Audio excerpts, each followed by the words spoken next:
Boycott Maldives. ये trend तब start हुआ जब रिसेंटली हमारे प्रधानमंत्री मोदी जी ने अपने सोशल मीडिया हैंडल्स पर ये फोटोज पोस्ट किए। ये फोटोज मालदीव्स या बाली का नहीं बल्कि भारत में लक्षद्वीप का है। लक्षद्वीप भारत का बेस्ट केप्ट सीक्रेट है। लक्षद्वीप भारत के लिए जितना इम्पोर्टेंट है, मालदीव्स और चाइना जैसे देशों के लिए उतना ही ज़्यादा डेंजरस। दरअसल कुछ ही दिन पहले लक्षद्वीप से हमारे प्रधानमंत्री की फोटोज वायरल हो गई, जहां उन्होंने स्नॉर्कलिंग की और लक्षद्वीप की डेवलपमेंट के लिए 1156 करोड़ रुपए की इन्वेस्टमेंट भी अनाउंस कर दी। मोदी जी हमारे भारत में टूरिज्म को बढ़ावा देने के लिए वहां गए थे, ताकि हमारे देश में भी एक वर्ल्ड क्लास हॉलिडे डेस्टिनेशन हो, जिन लोगों को बीचेस और नेचुरल ब्यूटी में अपना हॉलिडे स्पेंड करना अच्छा लगता है। बट मालदीव्स की सरकार इससे ऑफेंड हो गई। पता नहीं क्यों उन्हें मिर्ची लग गई और उन लोगों ने सोशल मीडिया पर मोदी जी के बारे में डेरोगेटरी रिमार्क्स देना शुरू कर दिया। मालदीव्स के ये 3 मिनिस्टर्स मरियम श्यूना, माल्शा शरीफ एंड महजूम मजीद ने कुछ ऐसा कहा पीएम मोदी के बारे में। मरियम सुइना कहती हैं कि हमारे प्रधानमंत्री इजराइल के पपेट हैं और कुछ ऐसा ही हाल मल्सा शरीफ और मजूम मजिद का भी है।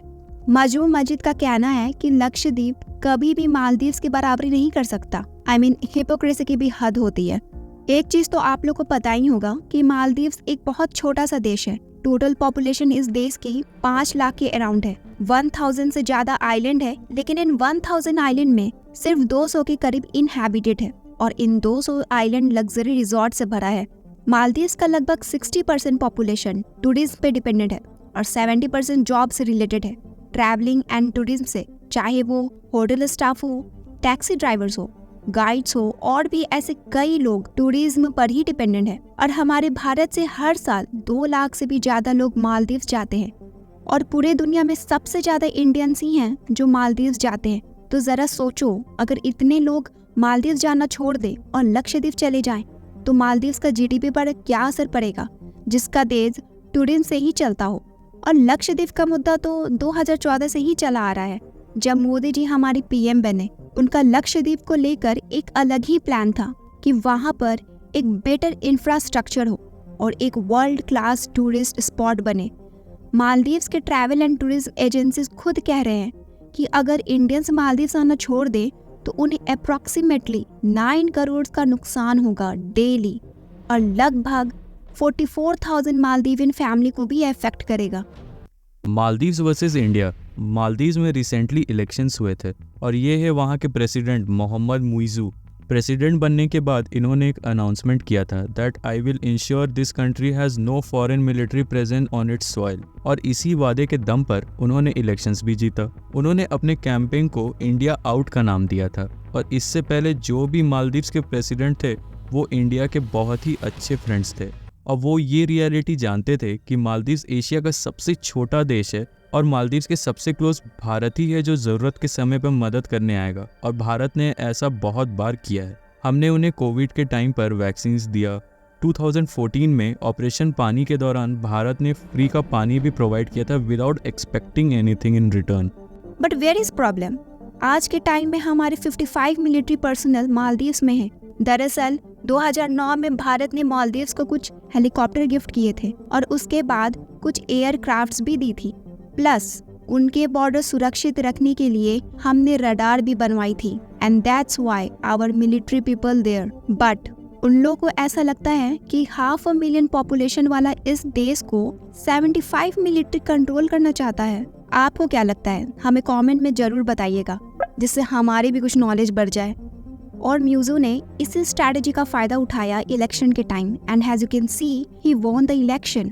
वहाँ के प्रेसिडेंट म्यूजू शुरू से ही इंडिया आउट का कैंपेन चला रहे हैं और वो यही इंडिया आउट के स्लोगन से ही वहाँ के इलेक्शन भी जीते। और इससे पहले जितने भी वहाँ के प्रेसिडेंट बने, चाहे वो इब्राहिम मोहम्मद सोली हो या फिर अब्दुल्ला यामीन, ये जीतने के बाद अपना सबसे पहला विजिट इंडिया ही करते थे, क्योंकि उन्हें पता था कि out of any emergency Maldives को जरूरत पड़ेगी तो इंडिया ही वो कंट्री है जो सबसे पहले उनकी मदद करेगा। और ऐसा हुआ भी। जब 1988 में टेररिस्ट अटैक मालदीव्स पे हुआ था तो इंडिया ही वो कंट्री था जो सबसे पहले आया। दरअसल इंडिया और मालदीव्स में अप्रॉक्स 800 किलोमीटर की दूरी है और वहाँ के फॉर्मर प्रेसिडेंट्स जानते थे इंडिया की वैल्यू। बट जब म्यूजो वहाँ के प्रेसिडेंट बने तब उन्होंने अपना पहला विजिट चाइना का किया। But why? ऐसा इसलिए क्योंकि उनका कैंपेन का नाम ही इंडिया आउट था, और आप लोगों को तो पता ही है इंडिया और चाइना का रिलेशन का। यहाँ पे चाइना जैसी कंट्री का बहुत ही ज़्यादा इन्वॉल्वमेंट हो जाता है। अगर आप जियोग्राफिक पोजीशंस देखें तो जितनी भी यूरोपियन और अमेरिकन कंट्रीज से एक्सपोर्ट चाइना के लिए आते हैं वो इंडियन ओशन से ही होकर आते हैं, और इंडियन ओशन बहुत ही ज़्यादा इम्पोर्टेंट रोल प्ले कर जाता है इम्पोर्ट एंड एक्सपोर्ट के लिए। और चाइना जानता है कि फ्यूचर में अगर उसका रिलेशन इंडिया से और भी ज़्यादा ख़राब होता है तो उसका सीधा असर उसकी इम्पोर्ट एंड एक्सपोर्ट ड्यूटीज़ पर पड़ेगा, क्योंकि इंडिया उसको ऑन रूट कहीं भी चोक कर सकता है इंडियन ओशंस के थ्रू, और इससे उनको काफ़ी ज़्यादा नुकसान होगा और इसका सीधा असर उनके जीडीपी पर पड़ेगा। बट अगर उनको मालदीव्स का सपोर्ट रहेगा तो ऐसा कुछ भी नहीं होगा, और इसी स्ट्रेटेजी का इस्तेमाल करके चाइना मालदीव्स को इतने सारे प्रोजेक्ट्स लोन के तौर पर पैसे दे रहा है ताकि उसका रिलेशन मालदीव्स के साथ अच्छा रहे।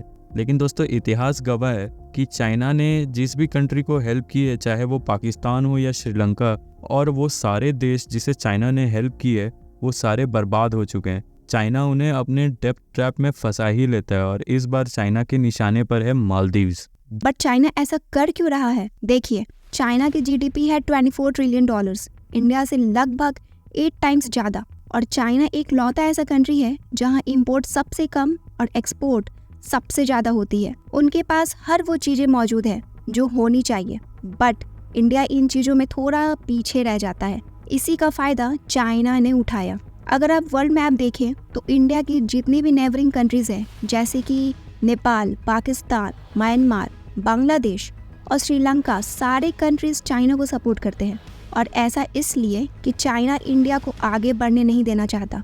टिल डेट चाइना एशिया का सबसे रिचेस्ट एंड पावरफुल कंट्री है, तो उसने इंडिया को सारे पड़ोसी देशों को इंडिया के खिलाफ कर दिया। वो चाहे उनके पॉलिटिक्स में इन्वॉल्व होकर किया हो या लोन के तौर में पैसा देकर, ताकि उसका रास्ता क्लियर रहे और इंडिया को पड़ोसियों से कोई हेल्प ना मिले in case of any emergency. तो ये सिर्फ इंडिया आउट का मुद्दा नहीं है, इसके पीछे की कहानी तो कुछ और ही है।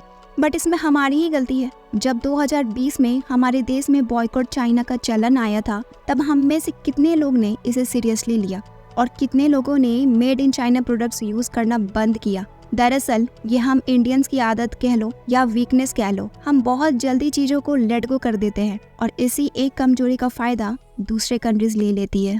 तो वीडियो के एंड में मेरा आपसे बस एक ही सवाल है कि आप कितने समय के लिए मालदीव्स का बॉयकॉट याद रखेंगे? क्या आप याद रखेंगे कि उन्होंने इंडिया आउट कहने वाले इंसान को ही अपना प्रेसिडेंट चुना है? जब हम बीचेस पे वेकेशंस मनाने की सोचते हैं तो क्यों हमारे मन में लक्षद्वीप और अंडमान जैसे नाम नहीं आते? क्यों हमारे मन में मालदीव्स, थाईलैंड और मॉरिशस जैसे नाम आते हैं? आई नो, पासपोर्ट पे जब अलग अलग देशों के स्टैम्प लगते हैं तो अच्छा लगता है, इंस्टाग्राम पे फोटोज पोस्ट करना फैशनेबल लगता है। इनफैक्ट फैशनेबल हैं, after all we are not saints but we are also a human being. Foreign trip किसे नहीं पसंद है, बट प्रॉब्लम बस इतना ही है कि जो हमारे बगल में है हमें उसकी वैल्यू नहीं है। सुंदर और सस्ता भी है, स्वच्छ और अच्छा भी है, उसको हम इग्नोर कर जाते हैं और फिर सोचते हैं कि फॉरेनर्स भारत क्यों नहीं आते। हम ही अपनी कंट्री की ब्यूटी को देख के अनदेखा कर देंगे तो बाहर के लोग इससे कैसे देख पाएंगे? हमें अपने देश को अपना घर मानना चाहिए।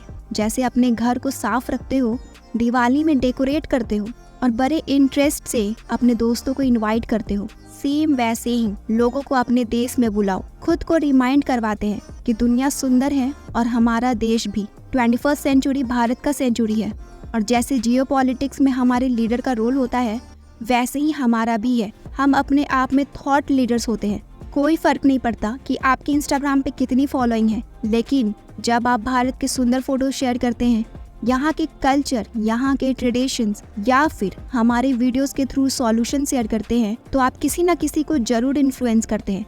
सब्सक्राइब करके हमारे इस सफ़र में जुड़ सकते हैं, लाइक करके रीच बढ़ा सकते हैं और अपने दोस्तों के साथ शेयर भी कर सकते हैं।